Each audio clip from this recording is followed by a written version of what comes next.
I wrote Liveshot in the mid and late 80s at a time when there was no internet, no digital media, and I was working a full-time job, and I had just had my first child, and there was a lot going on in life.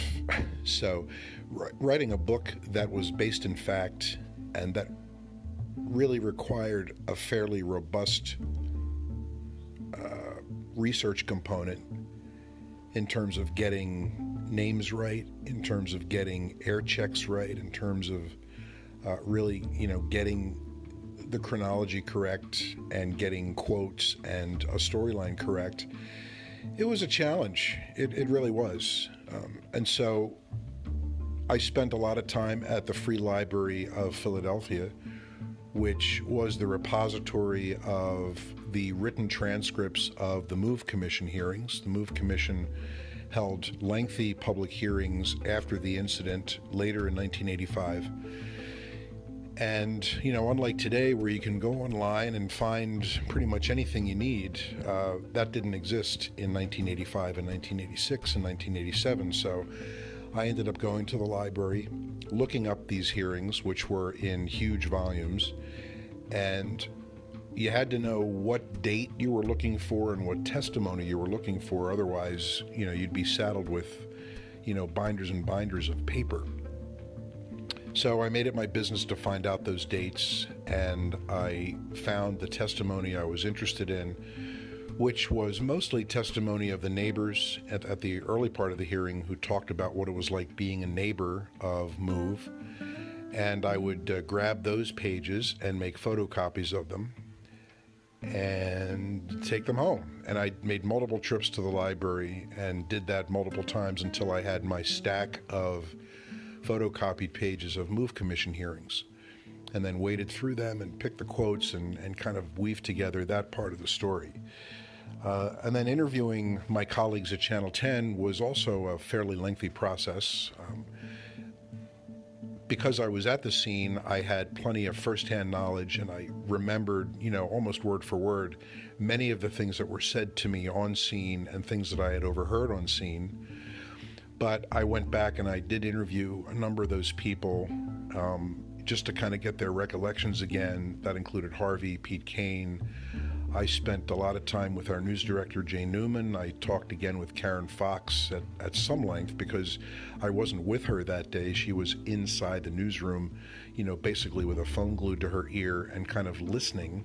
And as the good journalist she was, she spent a lot of time listening to what was going on and then kind of assimilating that information, going back to her sources to kind of parse that information into real info that we could use on TV. So she provided a lot of insight into that. But committing that all to paper took a lot of time. And doing so, I did on my first computer, which was, as I said, it was a computer that didn't have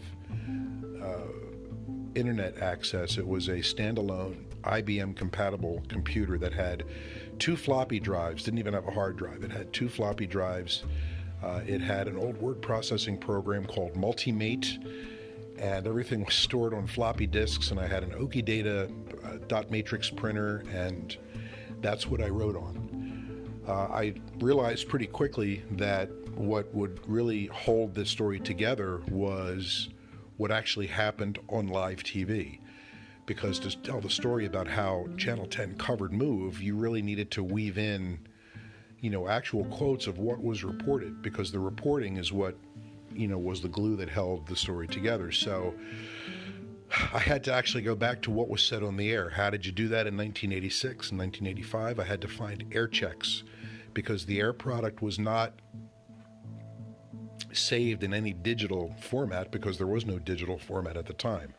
Air checks were done on 3/4-inch videotape cassettes. So when you read the book, you'll see that everything that was actually said live on the air is written in all caps. All caps, I know, sorry, it's a little annoying, but I thought it was important to really distinguish right up front what the live air product was versus what my written prose is.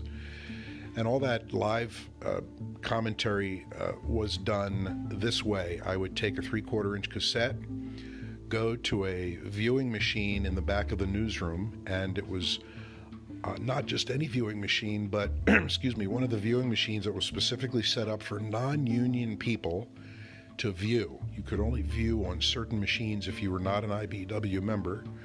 And I would hit play, listen to a couple sentences, hit pause, and then write those down. Re-hit play, listen to a couple sentences, hit pause, and write those sentences down. I would also describe what was happening on the screen at that time, and I would also write down the time code, which showed the actual time of day of what was being said. I had thought for a while about just bringing my little audio cassette recorder in and recording the audio that way, but I knew that without seeing what was going on the screen and seeing what the time code was, just hearing the audio alone wouldn't be enough. So it was important for me to see the product, to hear it, and to be able to see the time code. So that was the way I got the quotes from the air, was basically this time-consuming process of listening, pausing, writing, listening, pausing, writing. So it was a fairly lengthy process. It took about a total of 3 years to completely research and write the book. I found an agent, a local agent, who was looking for a first-time project, and she was great. She had a lot of enthusiasm for it. She had the book for a year. She couldn't sell it because by the time 1989 rolled around, which was when she was hustling it, there were already 2 or 3 other MOVE books out there. One was written by a member of the grand jury, and one was, I think, Burning Down the House was the first kind of authoritative MOVE book out there that was written by a Penn professor. And I think basically, Philadelphia had become weary of the story. The rest of the country didn't care about MOVE. And the reaction she got from the publisher she approached was, it's a compelling story if you live in Philadelphia, but the rest of the world really doesn't care. So I took my manuscript, I stuck it in a box, and it sat in my attic for 20 years. And then I dusted it off somewhere around the 30th anniversary.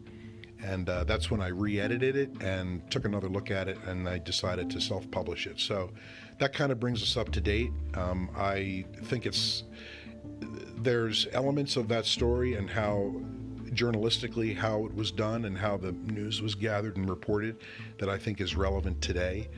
The technology is kind of, it's interesting how we did it in those days without smartphones, without the internet, without digital technology.